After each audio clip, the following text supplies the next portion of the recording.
राष्ट्रीय सुरक्षा बहुत जरूरी है। देखिए, अगर देश में हम आगे बढ़ सकते हैं जब हम सिक्योर होंगे।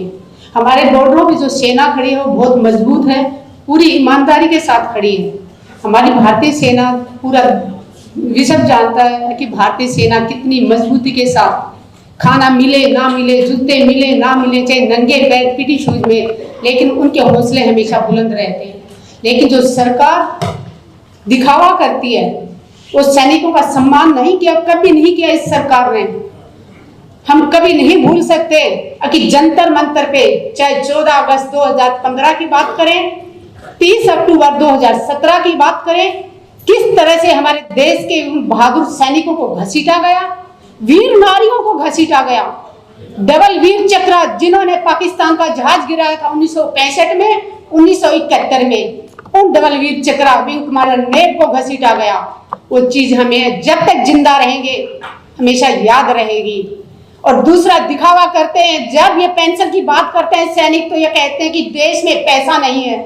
प्रधानमंत्री जी अपने लिए 8,000 करोड़ का जहाज खरीद सकते हैं, लेकिन देश के सैनिक अगर उनसे जहाज मांगते हैं कि उनको खतरा है रोड से जाने से, तो पुलवामा जैसी घटना करने पे मजबूर किया जाता है सैनिकों को।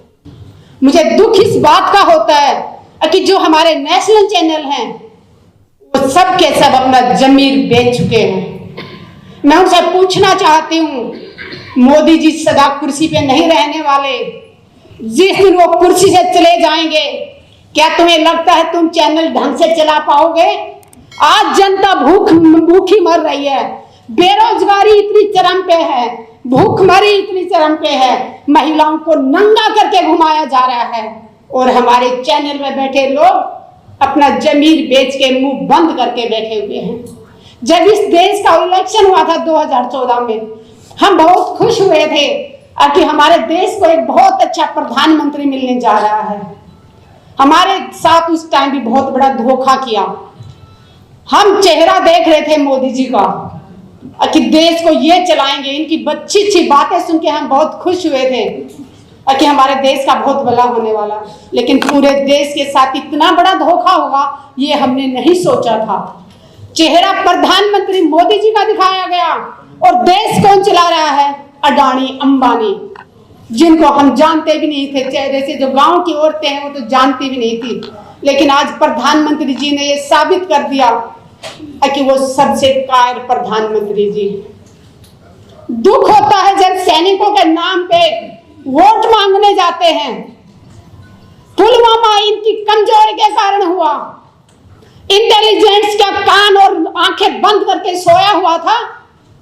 अगर वो ईमानदारी से अपना काम नहीं कर रहा था तो सरकार क्या कर रही थी?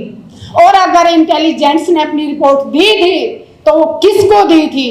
और उसके बाद सरकार में बैठे लोगों ने संज्ञान क्यों नहीं लिया उस पे?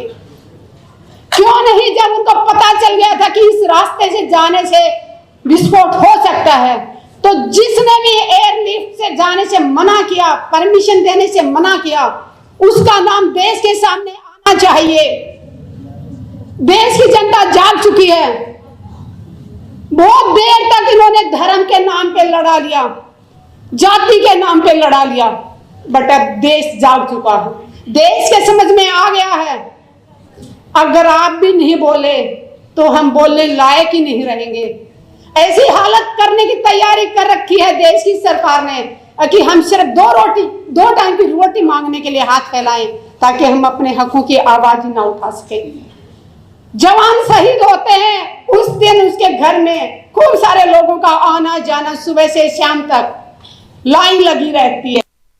उसके बाद उस विधवा को अपना जिंदगी कैसे बसर करती है, किस तरह अपने बच्चों को पढ़ाती है, ये देखने वाला कोई नहीं होता।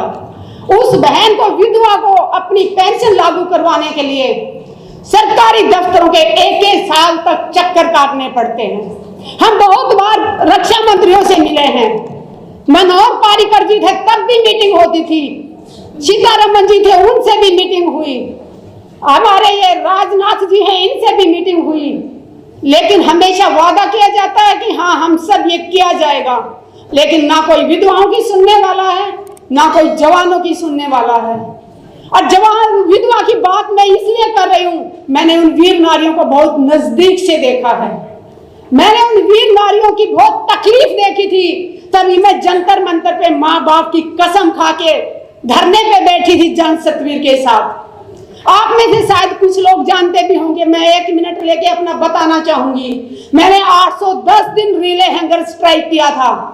एक टाइम खाना खाती थी 24 घंटे में, सुबह से शाम तक सिर्फ प्लेन पानी पीती थी, और उसके बाद 11 दिन तक मैंने आमरण अनशन किया था। और तुम वहां पे बैठी थी तो माँ बाप की कसम खा के बैठी थी, किसान की बेटी हूं और एक सैनिक की पत्नी हूं तो पीछे हटने वाली नहीं थी। आईसीयू में पहुंच गई थी, 4 दिन तक मैं आरआर हॉस्पिटल में रही और मुझे बलात्कार की धमकी दी गई। और जब मैं एफआईआर दर्ज कराने जाती हूँ, उस थाने की महिला एसएचओ कहती है कितने चक्कर काटोगी, छोड़ो, ऐसे तो धमकियां मिलती रहती हैं। मैंने कहा जितने भी चक्कर काटने पड़े, जिसने मुझे बलात्कार की धमकी दी मैं उसको जेल भेज के रहूंगी। आप यकीन मानेंगे, 14 महीने बाद मेरी एफआईआर दर्ज की। मैं दिल्ली की बात कर रही हूं, और वो भी तब मैं महिला आयोग गई, साइबर क्राइम गई, दोनों तरफ से दबाव पड़ा। उसके बाद 14 महीने बाद वो एफआईआर दर्ज की, और उसके बाद आज 30 हजारी कोर्ट में केस चल रहा है। आज तक नहीं ढूंढ पाए कि वो इंसान कौन था जो एक आर्मी ऑफिसर की पत्नी को बलात्कार की धमकी दे रहा था। देश सुरक्षित हाथों में है, सो जाइए आंख बंद करके। अरे मणिपुर में जो हुआ उसको देख के कोई बहन सोई है क्या? हमें वो ऐसे लग रहा था कि वो हाथ जो छू रहा था उसके योनि को, वो हमारी योनि तक पहुंच रहा था। दिल रो रहा था कि उस हाथ को काट के फेंक दें।